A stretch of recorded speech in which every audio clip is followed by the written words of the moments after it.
Welcome home to USA Global TV and Radio, a place where dreams take flight, with authentic storytelling, diverse perspectives and meaningful conversations, where global stories unite and bridges are built beyond all borders. Discover world-class education, entertainment, hope and inspiration. Together, we're building bridges worldwide. Subscribe to our channel, USA Global TV. Download our app, USA Global TV.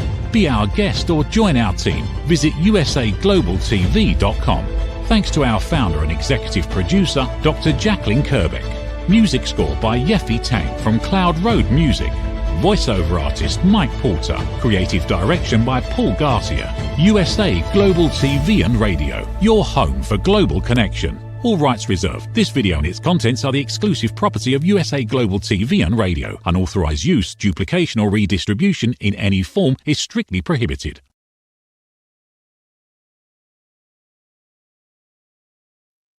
Good morning, good afternoon, good evening. Wherever you are in the world, welcome to USA Global TV and Radio, where we proudly provide world-class education, entertainment, hope, and inspiration. I'm Dr. Jacqueline Kerbeck, and it is my pleasure and honor to welcome you here today for this second episode of This is Floxed. Today's show includes the star of our show, Talia Smith, and also a special guest. Talia had a very, very successful career in corporate. She also holds a master's degree.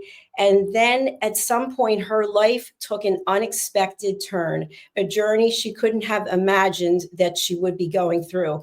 Even today, she is someone who is an advocate for the voice of the people who have been floxed, the people who have taken flight because they feel that no one cares. It's almost like they feel they're a community who is alone and no one is listening to them.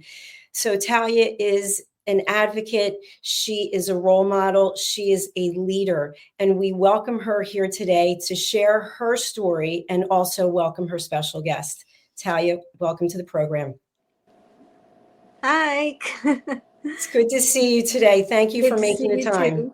Good to see you too. Yes, like Jacqueline said, I had a very healthy, active, happy life.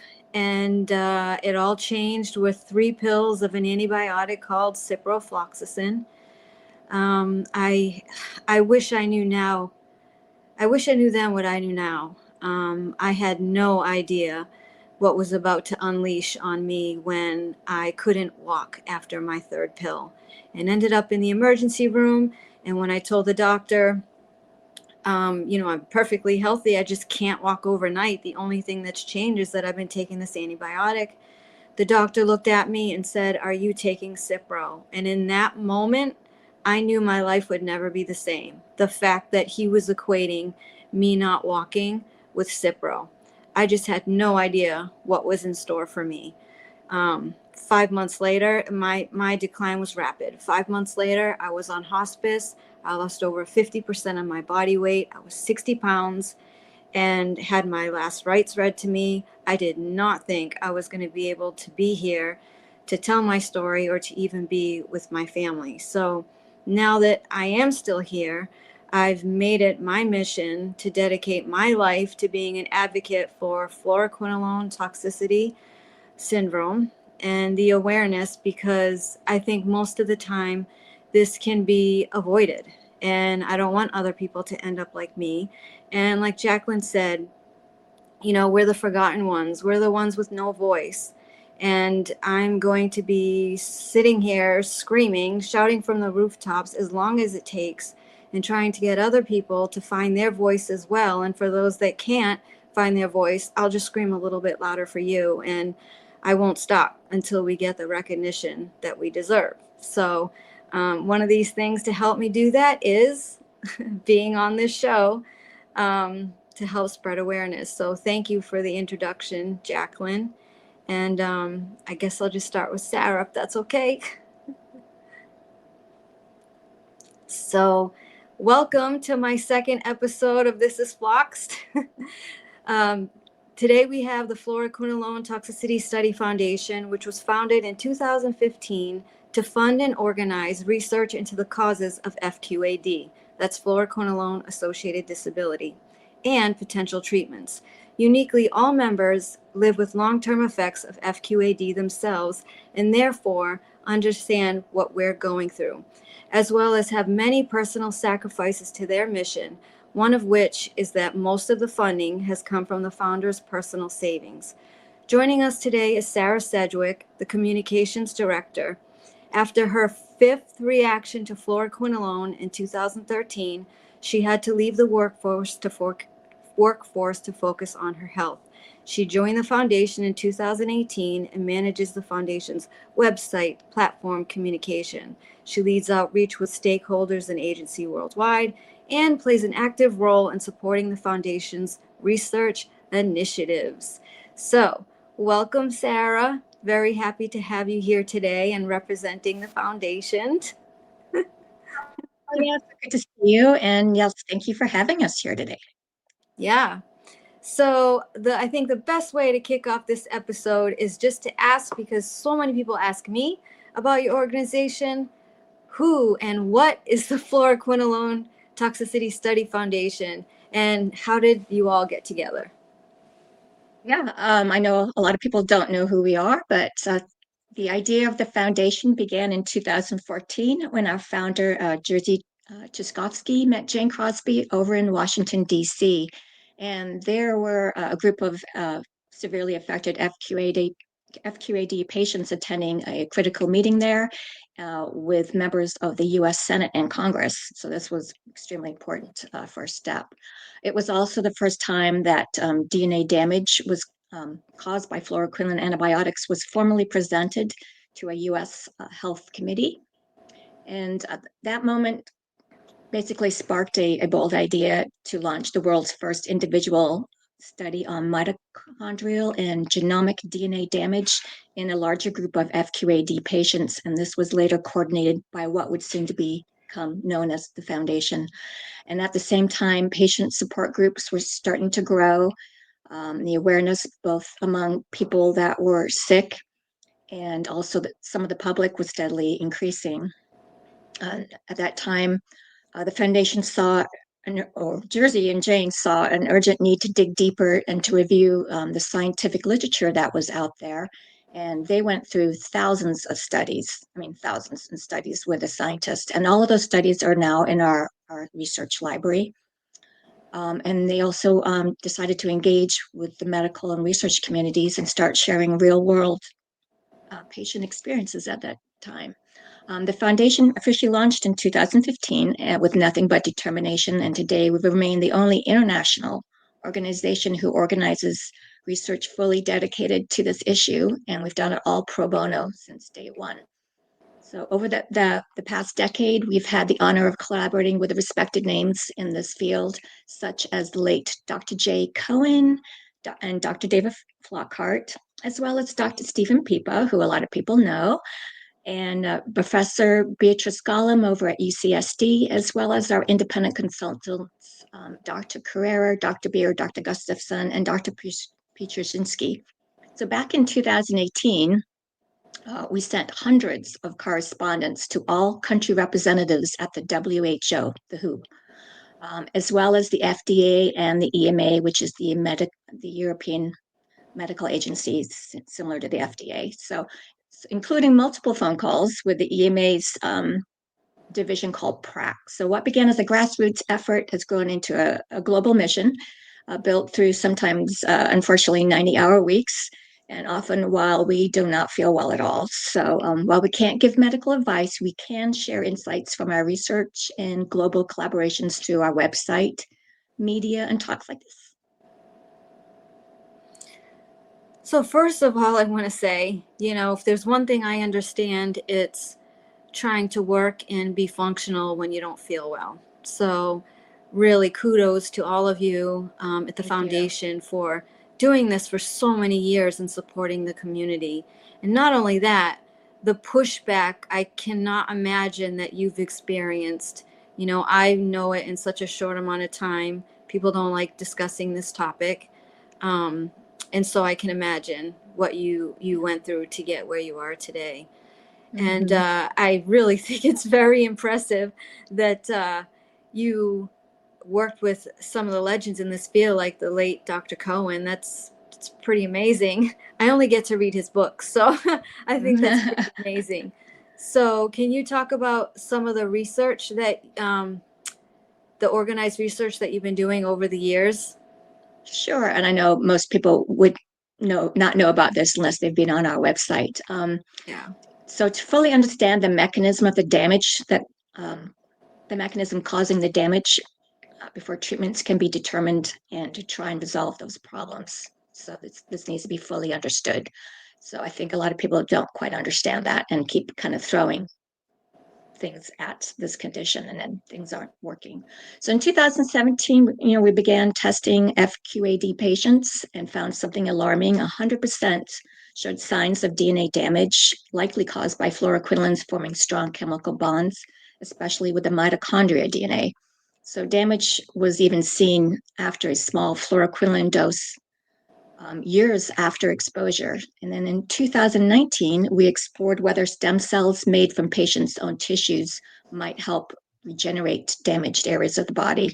And we discovered that most FQAD patients have difficulty with growing healthy cell lines, pointing to mitochondrial dysfunction and impaired healing.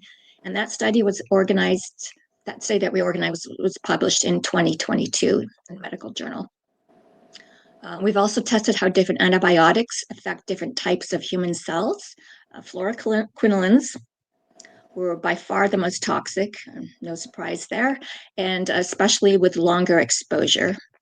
Unfortunately, those findings haven't yet been published for reasons beyond our control. But the data is real, raising urgent questions about long-term safety and oversight of these drugs.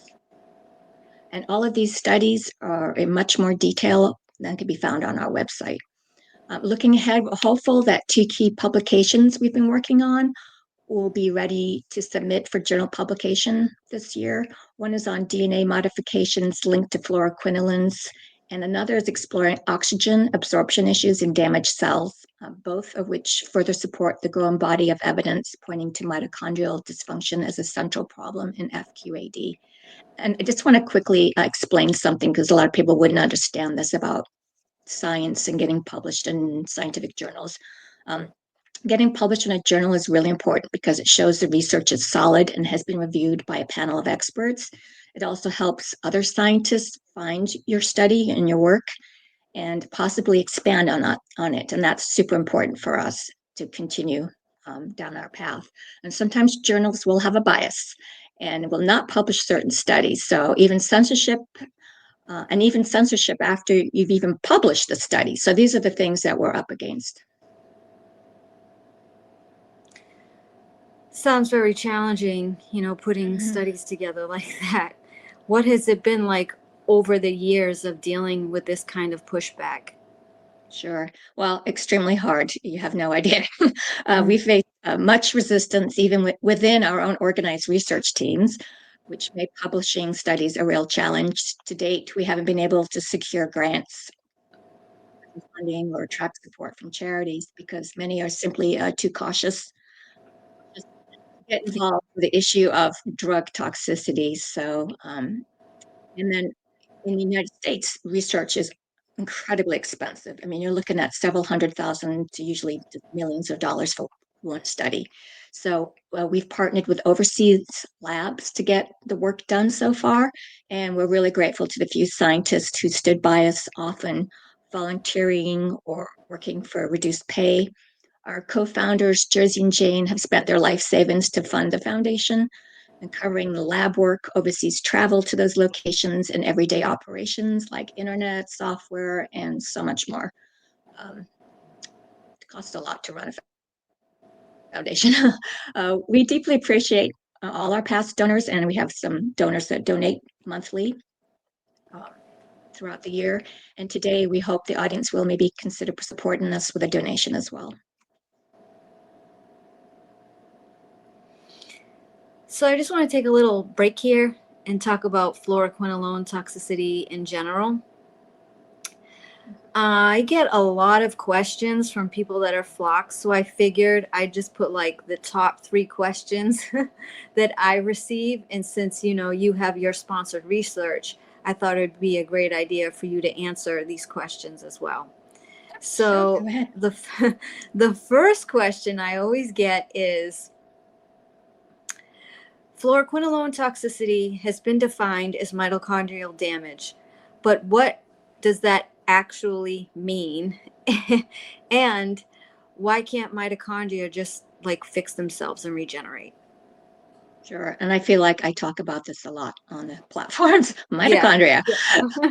It's important. The mitochondria are like little batteries inside your cells, and they power everything from your muscles to your nerves, your brain, and your heart.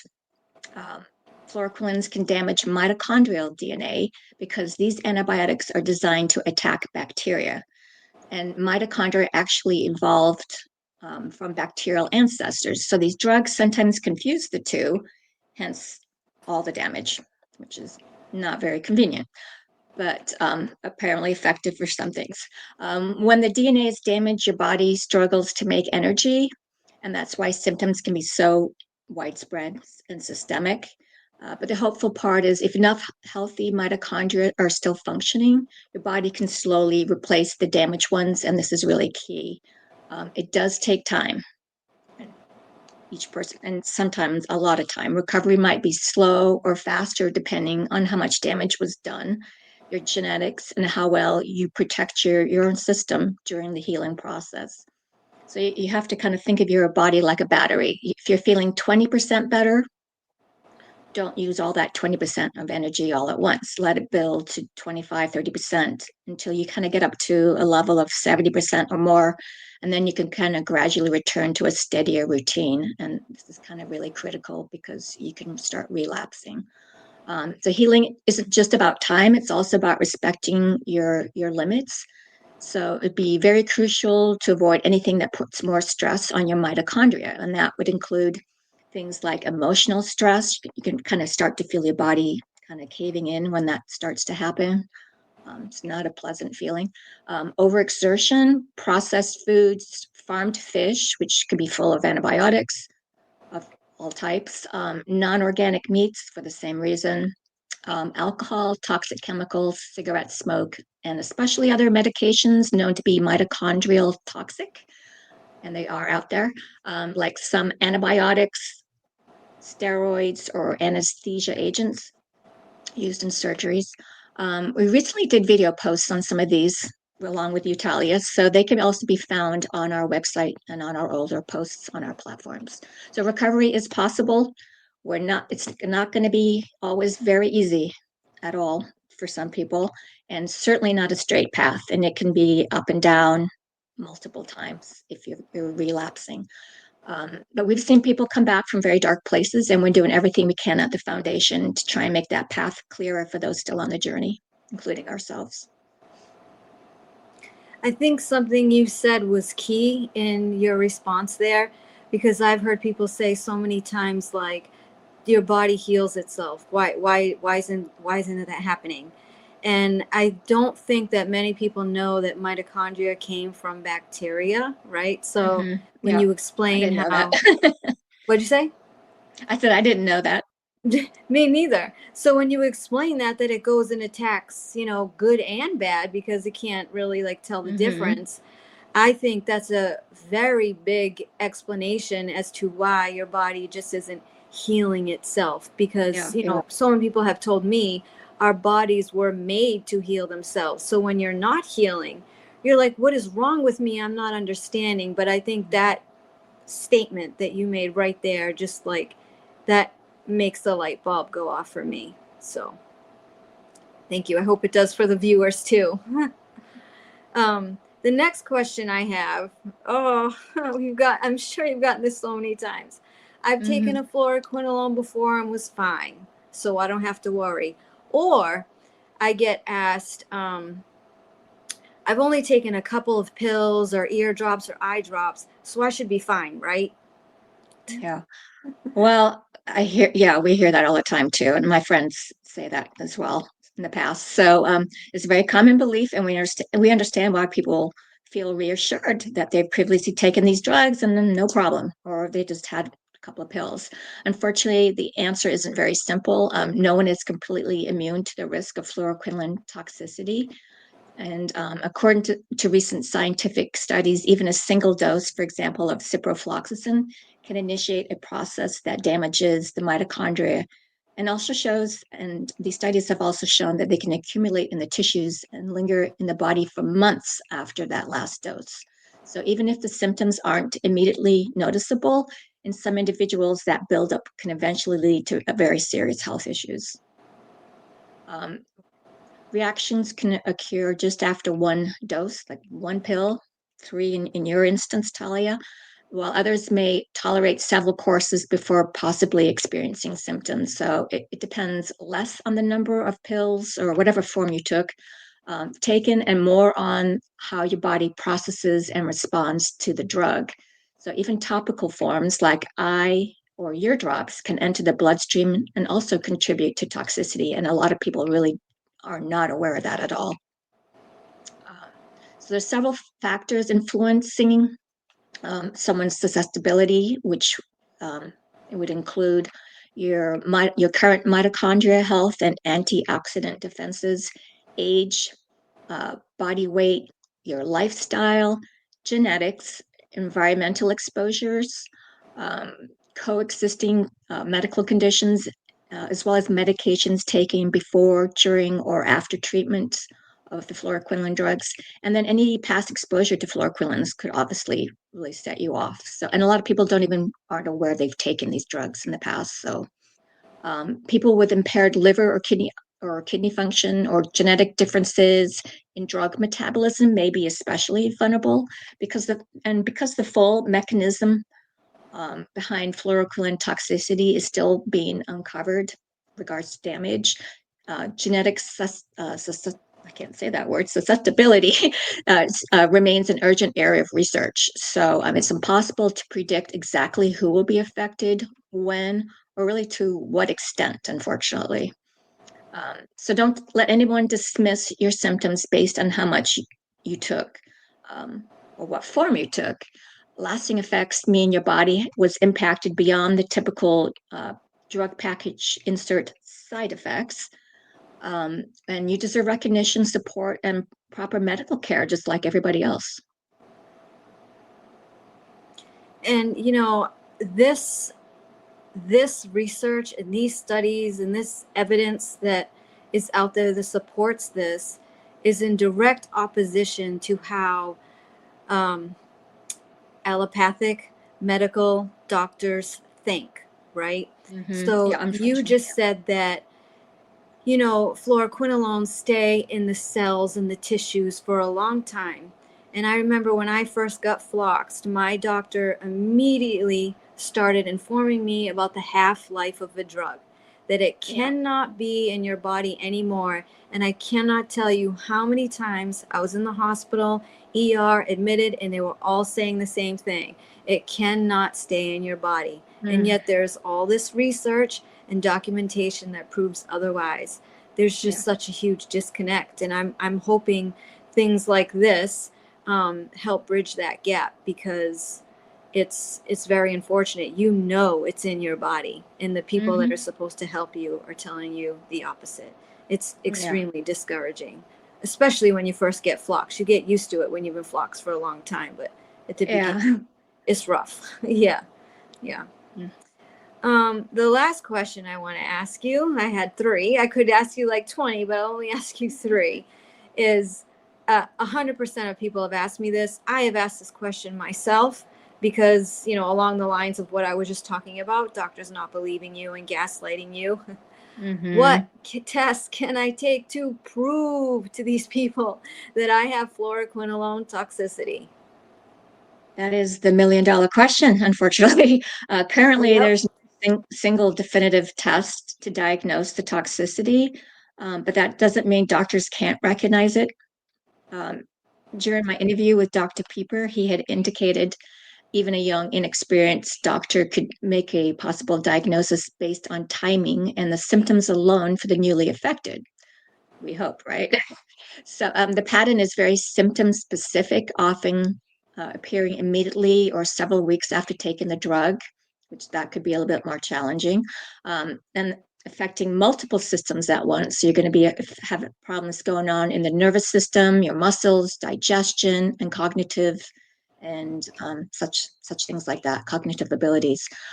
Doctors can run several tests when fluoroquinolone toxicity is suspected, and these can include autoimmune markers, hormone panels, and neurological screenings like the PNFL test. It's a blood test which helps detect nerve damage. And more people are probably excuse me, more aware of in advanced clinics. You can get that small fiber nerve biopsy puncture test done, which is a little bit more intrusive. Other tests are for patients who develop histamine intolerance. The DAO enzyme test is used to assess their ability to break down histamine properly. There's a urine or blood oxidative stress test, and this test measures DNA damage from oxidative stress, often caused by free radicals overwhelming the body's defenses. It's especially relevant to FQAD and can also give insight into the mitochondrial damage, which is believed to play a role in the condition, of course. Another test is a key marker for 8-OHDG, and this is usually measured through a urine test. It reflects oxidative damage, especially to your DNA. And these tests are available through LabCorp or Quest, or could be ordered by your doctor. There's a toxicology departments in clinics and universities that can check the level of drug concentration in serum or plasma under a special order name of fluoroquinolone toxicity. More like fluoroquinolone poisoning. And then you have the big Nutraval FMV test by Genova Diagnostics. And this is a very comprehensive test for functional medicine panel that evaluates antioxidants, vitamins, minerals, essential fatty acids, amino acids, digestive support markers, including mitochondrial markers, and the organic acid test, which is also known as the OAT test that a lot of people get done separately. So that would be included in that big test, and it's a huge test. It's like 18 pages long. And then the final test that can be done is for people who are a lot of flux people experience mast cell activation syndrome. So there's multiple tests related to that can be performed as well. And we will post these tests along with our site links, since it's a lot to remember.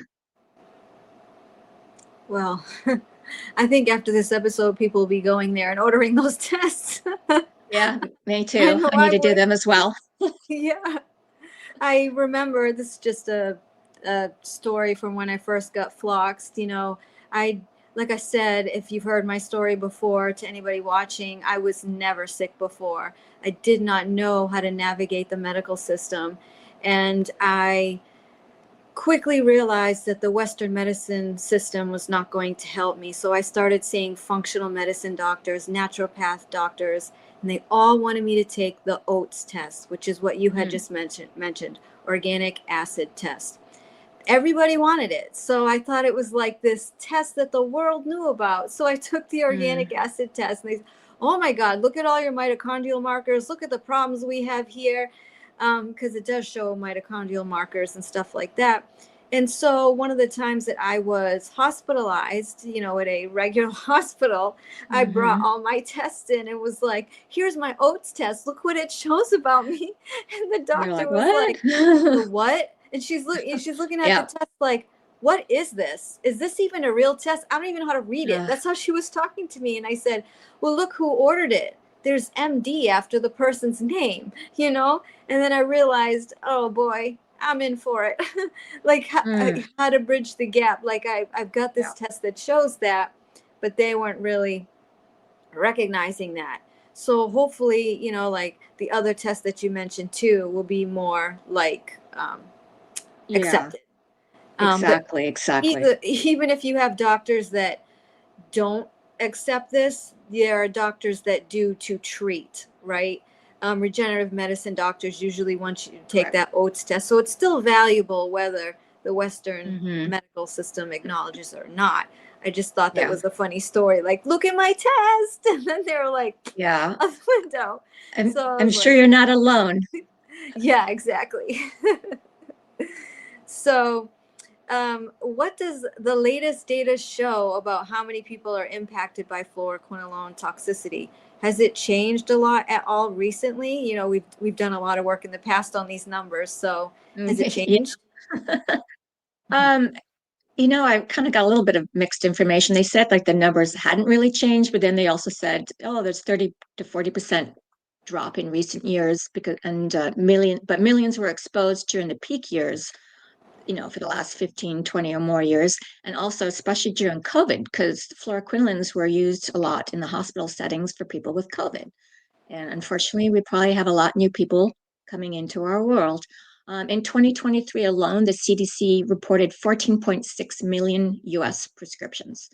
And serious reactions, they believe 3 to 5% of users. Who truly knows? It could be a lot more than that, especially with people who have repeated use of these drugs or have a genetic susceptibility. And this could amount to hundreds of thousands to 1 million cases per year in the US alone. And then over time, millions may be affected because you got a lot of people living with a long-term damage like us. It's not just a year or two. So imagine that it just keeps building on itself. And most of these people go unrecognized every single day and don't know what's wrong with them. So really hard to gauge.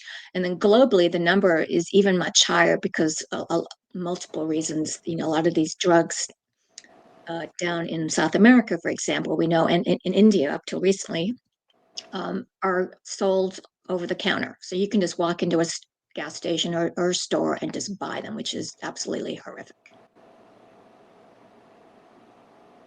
Yeah, just to add to what you were saying, I think when the word rare does us such a huge disservice, because I don't think there's actually proof on how rare fluoroquinolone toxicity is.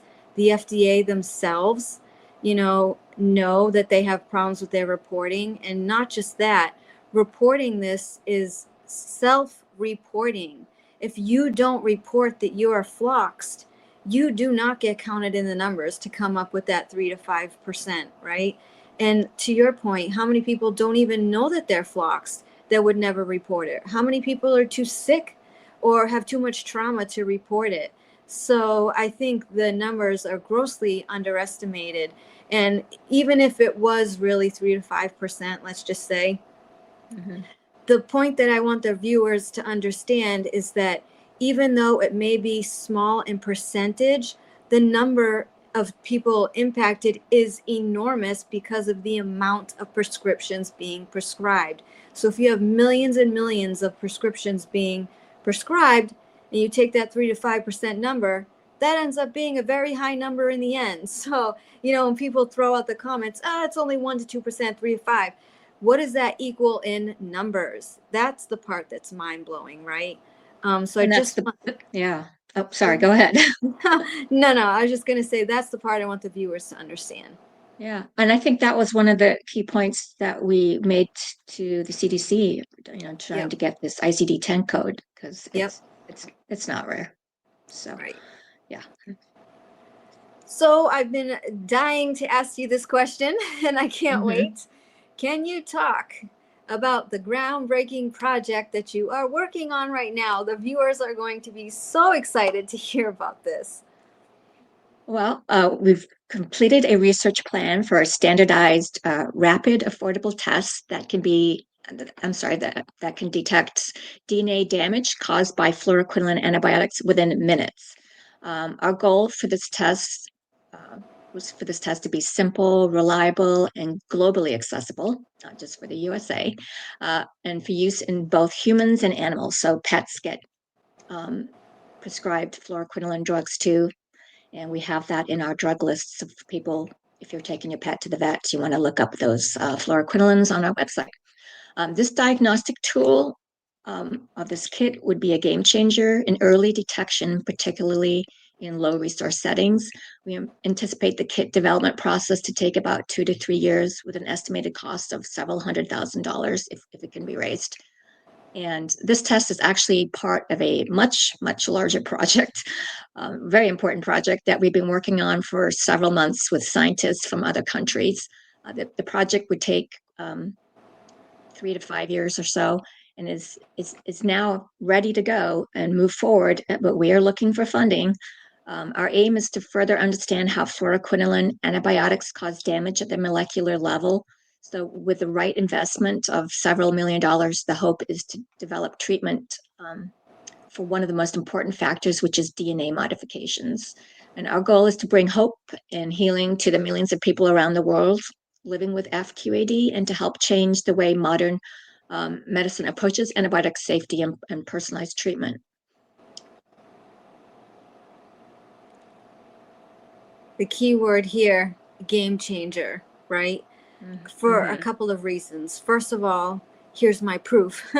But second of all, for so many people that don't know that they're floxed, that suspect they might be floxed, this would be a great test to tell you right away that you've been impacted, and then you can go down that path of treatment. Because so many times when you are floxed and you get into the Western medical system, floxing ends up turning into fibromyalgia, chronic fatigue, chronic pain, MS, so at least if you have that marker, listen, I've been impacted by that. Maybe I should spend some more time looking at that recovery process instead of fibromyalgia or something like that. I think this would be an absolute game changer, and something that we really need desperately. So what do you need to help make this happen? Well, as I said before, our research and our foundation faced unique challenges due to the focus that it's drug-induced harm. So that makes funding extremely difficult for us. So with personal resources nearly exhausted, we urgently do need support. While all donations help, large or small, and we're very grateful for that. We're especially seeking philanthropic sponsors to sustain this vital work for the millions still suffering without answers. So I want to appeal to the audience or anybody listening out there that has access to somebody that might have significant funds that would be interested in talking to us about doing something such as these projects. This would be extremely important for validation as well, right? For all of the doctors in the community out there that doesn't even believe fluoroquinolone toxicity is real, right? So this would be huge all around, game changer. And Jacqueline has up there on the website how to get to your page, fq100.org, and then the donate now. We'll talk about more. We'll talk more about that at the end. But yeah. So in all of your research and experience, what would you say is the single most important thing for recovering from fluoroquinolone toxicity? Oh, the big question. Well, based on current medical literature and mainly clinician experience, recovery from FQAD appears to, it's going to rely on a range of factors with no single treatment proving universally effective.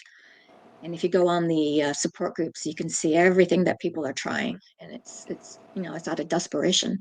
A consistent recommendation would be to, trying to find a healthcare provider who understands the complexity of this condition, which we know is difficult. And also including for them to know the potential impacts on your mitochondrial function, connective tissues, the nervous system, and your detoxification pathways.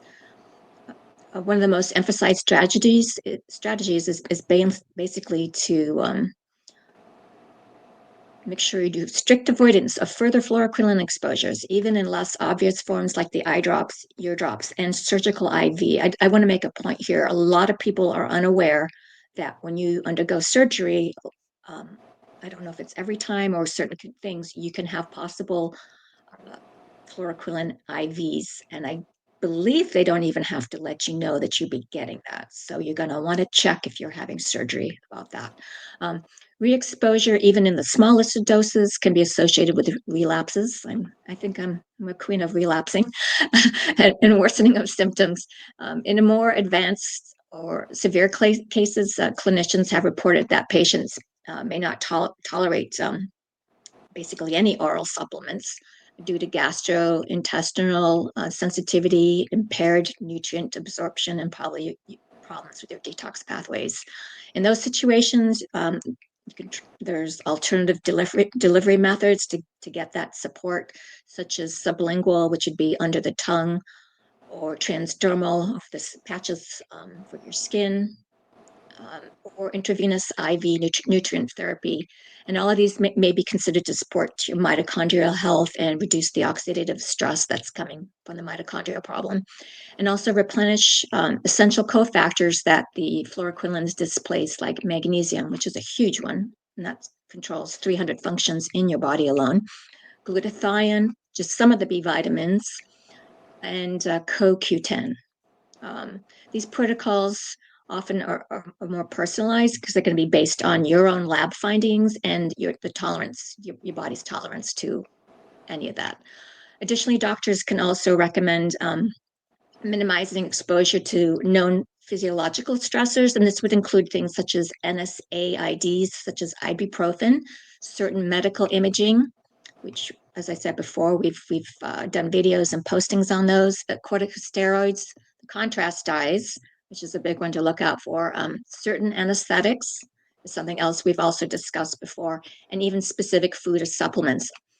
All of these can exacerbate your body and symptoms, especially in the early phases of recovery, and that could even be in the first 1 to 2 years. Many clinicians advocate for anti-inflammatory and low histamine diets and the very gradual reintroduction of physical activity, and that's a very delicate point to go through is trying to rebuild your physical activity, and this is based on your individual threshold, of course, for sure.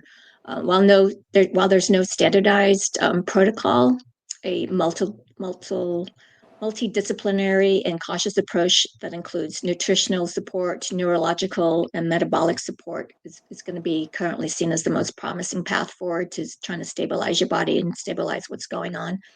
And so one thing we do want to stress is that please tell your doctor you have possible mitochondrial dysfunction, and hopefully you have a physician that will mention that in your health folder. Can you, just going to expand upon this question, can you just discuss the importance of time? Because I feel like many people that reach out to me and that are floxed are like, when I say that it's going to be a long recovery, it's not that quick for most people. And it's like, I don't have time for this. I don't have time to get sick. I have kids. Well, we all did. All of us that got floxed did too. And I'm impatient. And here I am 4 years later. I feel like my head's going to pop off. I'm still sitting here. But I think that time is a huge factor in recovery, that your body's gonna want to do what it wants to do. I mean, I don't know the right way to say that, but could you just comment on the factor of time in this whole healing process? Sure. And then also depends, on multiple factors. Just for instance, my situation, the first couple of times I took a fluoroquinolone drug, I had maybe just one thing happen, like a tendon, and I couldn't figure out why it wasn't healing. And then a year later, it was fine. But then, if you start getting more of a systemic reaction, like it's accumulated, built up, or your genetics aren't that great, and you've been hit really hard, it really varies. And unfortunately, this condition is the king of trying to be patient. It's incredibly hard and difficult, unfortunately. And there's no quick way to force your body to really start repairing itself. You're just going to have to wait. And that is very difficult for a lot of people to hear. And it could take a year, 2 years. Everybody's completely different because we're all, as I said, on all the things we've discussed, it could be due to multiple things. So, yeah, that's really hard.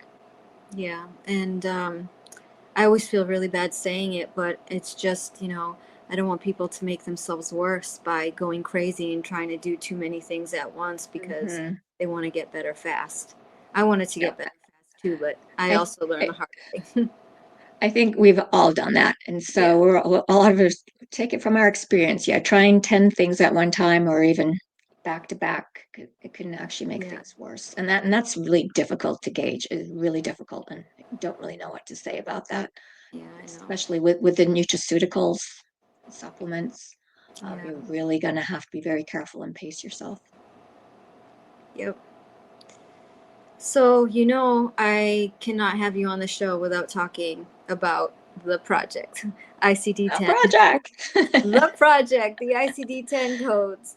So for the viewers watching that may not know this, I worked with Sarah on the Fluoroquinolone Fluoroquinolone Toxicity Study Foundation, some other patient advocates, and Dr. Pieper at the end to request ICD-10 medical diagnostic codes for fluoroquinolone antibiotics adverse effects. I think it's actually the adverse effects of fluoroquinolone antibiotics. And that proposal went to the CDC in March of 2024. Dr. Pieper presented that. It was approved to be released this year in October. But that's all the guidance we've been given from the CDC, is that it's approved starting in October. So with that, we've gotten so many questions. So what does that mean in October? What happens? It's because this is such a big deal. And, like Dr. Stefan Pieper said, it's equivalent of man landing on the moon for those of us that are floxed. So do you have any suggestions on how Floxy should approach this when the codes come out in October? Yeah, we had a lot of fun working on that because I think we had 2 weeks, you, me, Talia, and our foundation members pulling out our hair. It was very long hours, a lot of stress. Yeah, while we're not obviously very versed in coding, I am still trying to actually get some more information about this. I might reach out back to the CDC. They are supposed to be coming out in October, and I know somebody on the board support groups mentioned, oh, there's no new code. Well, it goes into a slot where there's other antibiotics that have issues. So we're under that umbrella. And we've been thinking about, how are people going to be using this code and approach their doctors? So, recovery from the fluoroquinolone toxicity can be slow and requires, a lot of persistence and patience. And many doctors are still completely unaware of the long-term effects, and patients stop seeking care after being dismissed or receiving normal standard test results. So the new diagnosis codes offer a way to formally document our cases, and it's like the first step forward, right? It's not going to be maybe an all about miracle, but it's going to be a step towards recognition of this condition, insurance coverage, and future research inclusion. So when people start going to their doctor and say this is the code, because we'll give out what that code is when we get that from the CDC officially, and these doctors are going to have to start viewing people that have this problem, and as that data builds, it's only going to help improve our situation because of the recognition but it could take time. What is your advice on how we can communicate fluoroquinolone toxicity to standard medical providers? Super tough question. I know. A lot of us are in that boat. I'm giving you all the hard ones today, Sarah. Thank you, Talia. Well, hopefully you can find an open-minded primary care provider. I actually found a doctor of osteopath within my Western medical insurance plan who understands this drug. So that's great. I need to put her on the list too, I think. So if you can find an open-minded primary care physician, that would be super, right? Unfortunately, otherwise you have to turn to somebody that practices functional or integrative medicine and start with those people. And hopefully you can try and determine, is this person going to be willing to document my symptoms and apply the code? That is the grand plan. On our website, there's a resources section, and we offer 2 downloadable lists. One is a new list we started to build. It's still in its early stages of fluoroquinolone aware doctors in the US and overseas. And another is a list of mitochondrial entities and doctors' names there who may be able to help you depending on where you're located. And I want to say some of these FQ doctors we've got listed do telemedicine, but those are going to be mainly the doctors that are overseas. So you're probably going to need to find a doctor in the USA. So to help ensure your symptoms are taken seriously, we also suggest bring a structured symptoms checklist to your appointment. And we're going to be having something like that available soon on our website. Right now, we have some stuff from Dr. Pieper on there. It's geared to more FQAD, which is more a comprehensive situation, that we all have that it's not recognized by the CDC, unfortunately, yet. You can also download there's a Dear Doctor letter, and that was written by a Phlox physician, and that's also located on that same resources page, but it's down towards the bottom. And yeah, if you're looking at the screen, it's going to be further down than under the support groups. You're going to find all these other things. We have a lot of support groups there. Yeah, there's the Dear Doctor. There you go. There's the Dear Doctor letter. Yeah. I think this is such great information, and I don't think people know that this is there. So Probably this is not. I've tried to post it. Yeah. Yeah, it's great that we're having this show so people can go and check out all the resources you've worked so hard on for the community. Yeah, and this new form is pretty extensive. It's going to be geared a bit differently than what Dr. Pieper has. So hopefully people can find some use for that as well. What kind of outside tests might be helpful to bring to these doctors? Sure. The supportive tests that we discussed earlier that we will be putting out there. Any imaging scans that indicate any damage, of course, would be great. And then also important would be to probably locate your original fluoroquinolone prescription receipt. You can ask your pharmacist. I believe they might keep those up to 10 years if you never kept yours in your file. Also, a symptom timeline of adverse effects and all your reactions you've been having, maybe along with the dates. I can't say enough how important that really is. Unfortunately, I did not do that for myself, and I highly regret that. So please, especially if you're starting out, start documenting everything that you're feeling and going through every single day in a journal, and keep that and take that with you to your appointment. Probably also good to print out certain studies on fluoroquinolone damage, and as well as the FDA black box warnings, and we will gather this information ahead of October and put that out there so people have these resources. Awesome. October will be here soon. Yeah, it's just a couple months away. So yeah. It feels like it was so far watch away. out. I know when they said it was approved, they're like, oh, we have to wait all the way to October. A year. But guess what? It's here. It's coming. So all of you at the foundation have lived with long-term effects of FQAD, but you have access to what other physicians are exploring and researching. Can you discuss what areas of treatment are currently being investigated? Sure. We are in frequent talks with other scientists and especially physicians overseas, exchanging ideas and collaborating on what they're finding with their patients. And some things that are being tested out are hydrogen therapy, oxygen therapy, hyperbaric chamber, therapeutic plasma exchange, and intravenous immunoglobulin, and something called the normobaric chamber, which is a gentler version of the hyperbaric chamber. For those in a more stable condition, treatment with mitochondria cocktails and supplementation and protocols for mast cell activation syndrome and glutathione injections are also being used. And, as we see stuff being more successful, we would definitely let the community know such things as we find out.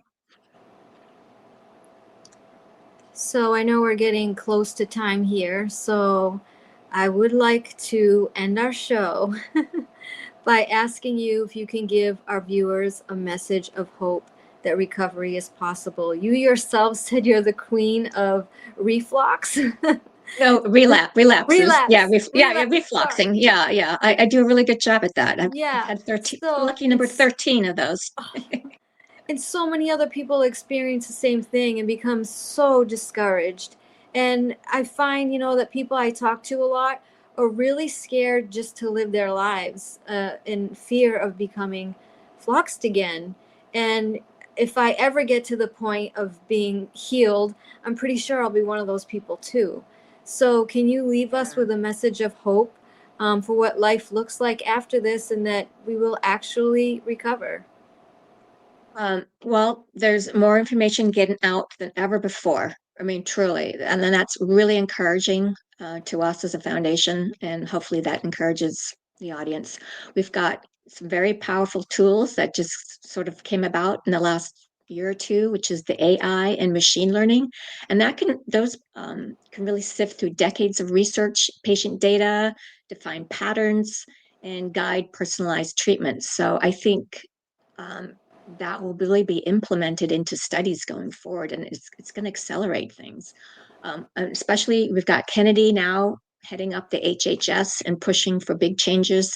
There's really a lot finally getting. I mean, there's a real good shot for us to finally get recognition and momentum for this condition, I think, in approaching him. Plus, research into things like long COVID. A lot of people have long COVID, and some of those people have fluoroquinolone damage, right? And you got the chronic fatigue syndrome group, and all those patients are fighting like crazy. I follow a couple of things online. They have conditions. Some of their symptoms in their condition have similarities to us.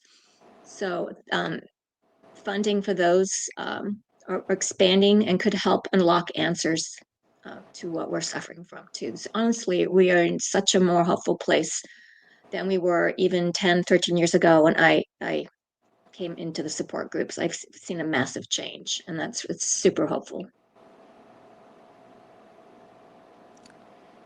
Yeah, I just like to say before we go and before Dr. Jacqueline comes back on is that just a reminder that the foundation's website is fq100.org, FQ for fluoroquinolones. It's a very easy website to get to, and their research urgently needs support. Please consider making a donation on their contact page. No amount is too small, and if you have connections to individuals with the capacity to fund these large-scale projects that Sarah has discussed, I'm sure they would be deeply grateful for your introductions. Your support today could help change the future, including for yourself. So thank you, Sarah, for joining. Thank you for everyone that's watching and considering helping get some of these projects going and finished. Is there anything that you want to discuss, Sarah, before Dr. Jacqueline comes on? I just want to quickly remind people that we're active on Facebook and Twitter, and those links are on our website. And while our focus does remain on driving research forward, and we're not legally able to provide medical advice, we're working to make sure our website provides as much resources as possible to the community. So please stay connected to us on either one of those social media platforms for ongoing education and the latest developments and things that we come across and hear about. So we will make sure we get that out. Yeah. And thank you for having us today. Make sure you go to their website to find out all of those fantastic resources, the doctor letter, the tests that you can take. Like, make sure you spend some time on that website. I'm going to. I don't have the test on there yet, but I will get those up. But I will probably do a post on those either today or tomorrow. Thanks so much. Thanks for having us. We really appreciate it. Always a pleasure. Thank you so much, Talia, and thank you, Sarah. That was an incredibly powerful interview, and I just love the way that you both closed it out with the message of hope, because I think that's so important. There are a number of comments on the various platforms, so thank you to everyone who reached out. We had discussed before the show whether or not it made sense to put the comments up, and because there was so much information and research and data to share, it was impossible. But we do appreciate you, and we will actually have Talia get back to you on all of those questions and comments. So thank you. Talia, anything you want to share about what's coming up in a future episode? Future episode. I'm so excited. I have found someone that's treating Floxies in another state, and I don't think anybody knows about this person. I don't. So this will be great. Probably another resource for Floxies to get treatment. And then after that, I'm very, very excited about, I'm so passionate about mast cell and fluoroquinolone toxicity. I have a world-renowned mast cell doctor joining the show called Dr. Kelly McCann. You all have probably heard of her. she's very big in that area, so she'll be joining in July. And next month I have a special doctor. I'm not going to give out any names yet for that one, but I think the next 2 episodes are going to be really good. So we'll have another option for treatment, and then help for those of us that are suffering so terribly from mast cell and being floxed. Thank you for that. And sometimes it is hard to give out specific names because we never know what's going to happen, right? It's something happens at the last minute. Oops. Talia, what I'd really love for you to share as we close out today, because I think this is really important. You and Sarah, both beautiful, strong women, intelligent, well-spoken. Somebody could watch and say, I don't know, it doesn't seem like there's anything wrong with either one of them. And I just say that because I have ulcerative colitis that can't seem to get into remission. People say that to me all the time. There's nothing wrong with you. What does it take for you to prepare for a show like this today, the last episode and this episode, if you would mind sharing, because it's a lot for someone who isn't going through anything, but what does it actually involve for you to get ready for the show? Right, because people can only see me from head up, so don't realize everything that I'm going through, but I'm actually sitting on a hospital bed.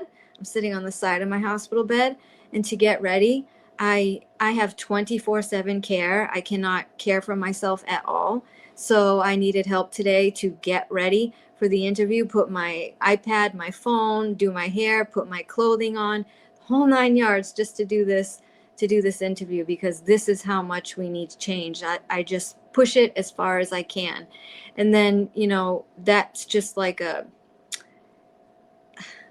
mechanics of it. Now, the physical aspect of this is that you all probably won't hear much from me for the rest of the day because I'm exhausted, and talking a lot really bothers me. So I'll probably be, laying down and resting, but it takes a lot to make this happen, especially from a hospital bed, and when you can't do a single thing by yourself and need someone to help you. I mean, we were backstage and my aide was brushing my hair for me before we were getting ready. So that's what it's like for me. Thank you, Talia. I really appreciate your honesty. And the reason I asked that is because I want people to understand how committed you are to this and what it actually does in terms of taking a toll on you physically and mentally for you to show up as the advocate that you are. So thank you so much. We do have your contact details on the screen. What is the best way for people to reach out to you, and who would you like to contact you? Anybody can reach out to me. I know people that are even sick with other conditions reach out to me just because they need hope or advice. So really anybody can reach out to me, and probably This Is Floxed, my website, is the best way. But I'm on every social media platform. And if you just go to any of my platforms like LinkedIn, Instagram or TikTok, anywhere, you'll see that I have a Linktree link that shows how to get to me everywhere. But thisisflox.com is probably the easiest thing for you to remember to get a hold of me. Fantastic. We're bringing up your website now. Let's take a look. There's a little contact section that people contact me regularly on, so it definitely works. And I try to get back to you as soon as possible.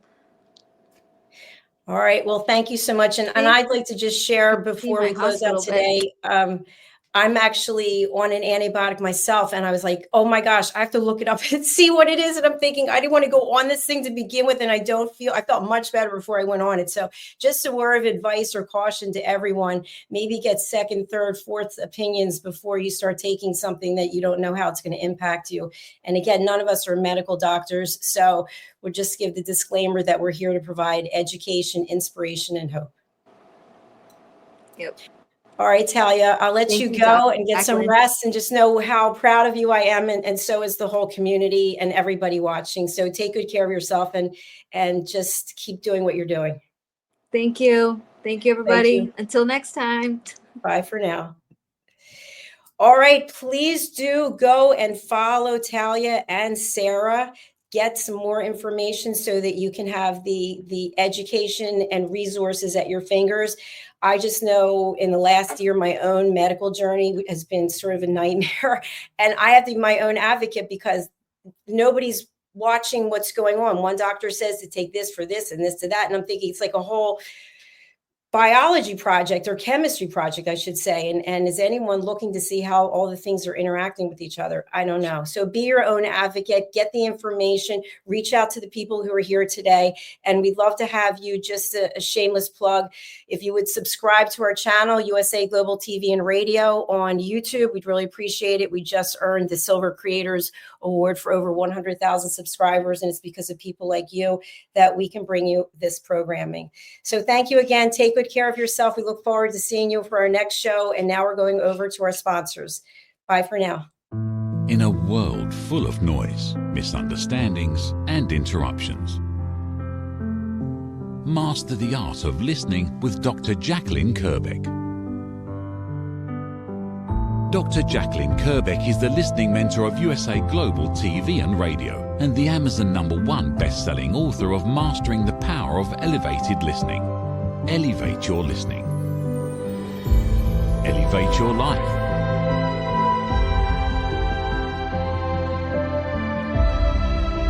Join a global learning experience in person or via Zoom. Reserve your spot today. usaglobaltv.com/book-your-session or drjacqueline.thinkific.com. Join Dr. Kerbeck's listening courses or hire her to unlock deeper connections and authentic conversations. Thank you, viewers and listeners of USA Global TV and Radio, for joining us today. We're honored to have your time and attention as part of our global community. At USA Global TV and Radio, we believe in the power of authentic conversations, meaningful connections, and creating a world of possibilities together. Want to be part of something bigger? Join our team of elevated listeners at usaglobaltv.com, a space where your voice matters and your ability to listen transforms relationships. Stay connected with us across all our platforms for thought-provoking discussions, expert insights, and empowering stories. Subscribe to our channels at youtube.com/c/USA Global TV. Follow us on social media and explore the endless opportunities we're creating for growth, learning, and inspiration.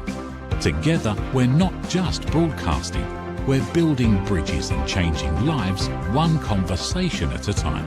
For inquiries, contact us at info@usaglobaltv.com.